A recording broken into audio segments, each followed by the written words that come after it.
एक समय था जब लोगों के पास में संपत्ति के नाम पर सोना चांदी और उनसे बने जेवरात हुआ करते थे और लोग उस सोना चांदी को अपने ही घरों पे छुपा कर रखते थे। डाकू लोग डाका डालने के लिए घोड़े पर चढ़कर उनके गांव और उनके घरों पर आकर उनके संपत्ति को लूटते थे। लेकिन समय के साथ साथ आज जिस प्रकार दुनिया डिजिटल वर्ल्ड में आगे बढ़ रही है, उसी प्रकार ठगी भी अपना तरीका डिजिटल तरीके से करने लगे हैं। आपकी गाड़ी कमाई को चुराने के लिए आपका मोबाइल ही काफ़ी है। हाल ही के दिनों में दिल्ली के सीएम अरविंद केजरीवाल की बेटी हर्षिता के साथ भी ऐसा ही हुआ। हर्षिता ने घर में पड़े पुराने सोफे को बेचने के लिए OLX पर ऐड डालती है।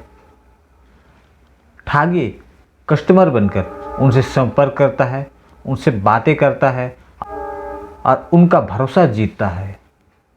एडवांस के तौर पर कुछ अमाउंट QR कोड के जरिए उनको भेजता है। QR कोड ईमेल के जरिए जब उनको मिलता है तो हर्षिता उस QR कोड को जब स्कैन करती है तो कुछ अमाउंट एडवांस के तौर पर उसको मिलता है। लेकिन जब ठगी कस्टमर बनकर जब दूसरी बार फुल पेमेंट के लिए जब दूसरी QR कोड भेजता है तो हर्षिता उसको जब स्कैन करती है तो उसके अकाउंट से पूरे 36,000 रुपया काट लिए जाते हैं। आखिर क्या है QR कोड और इससे की जाने वाली साइबर फ्रॉड और इससे कैसे बचा जा सकता है, आइए जानते हैं। ये ठगी का तरीका बिल्कुल सीधा है।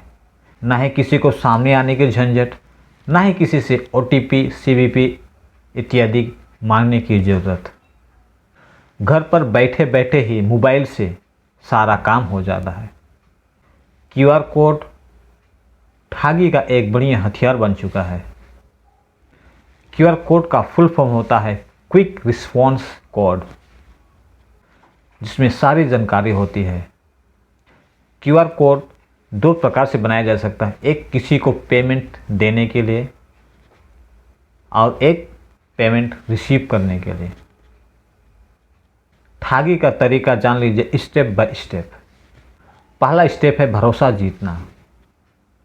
ठगी शिकार का पता लगाने के बाद में सामान खरीदने पर सहमति बनाता है और शिकार का भरोसा जीतता है। ठगी हर सामान बेचने वाले वेबसाइट पर मौजूद रहता है। हर्षिता के साथ भी ऐसा ही हुआ। ठगी कस्टमर बनकर उनसे सामान खरीदने के लिए हामी भरता है। दूसरा स्टेप है विश्वास को मजबूत करना। ठगी विश्वास दिलाते हैं कि वो सामान खरीदना चाहते हैं और पेमेंट के तौर पर कुछ अमाउंट QR कोड के जरिए सामान बेचने वालों को भेजता है और जब सामान बेचने वाला उस QR कोड को स्कैन करता है तो उनके अकाउंट में कुछ अमाउंट एडवांस के तौर पर आता है।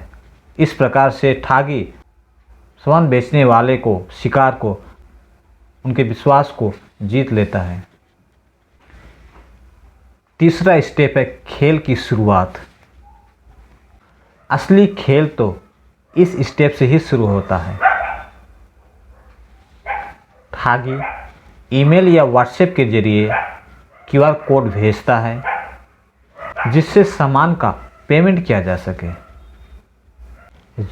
फर्स्ट QR कोड को जब सामान बेचने वाला स्कैन करता है तो बशर्ते उसको कुछ अमाउंट एडवांस के तौर पर मिलता है, लेकिन जब उसको फुल पेमेंट के तौर पर दूसरा QR कोड मिलता है और जब उस QR कोड को जब स्कैन करता है तो उसके अकाउंट से पैसे काट लिए जाते हैं, ना कि पेमेंट रिसीव होती है।